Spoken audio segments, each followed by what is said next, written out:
How to export videos in MP4 format on CapCut.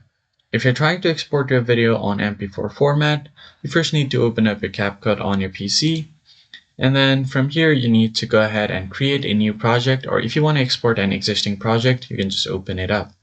I'm just going to open my existing project here. Now, once you have done that, what you need to do next is make sure that you have completed the edits. So here I've added an overlay of this picture. So on the top right corner, as you can see here, I've added this overlay. So the next thing you need to do is to export the video on the top right. Just click on export. And then from here, you can select the location of your file, resolution of the video, then choose your bitrate. It's set to recommended. And then finally here on format, make sure it's not selected on MOV. It's actually selected on MP4, which will allow you to export the video in the MP4 format.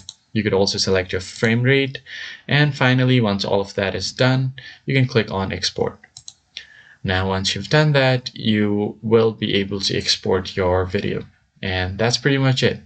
I hope this tutorial was helpful to you guys. I'll see you on the next one.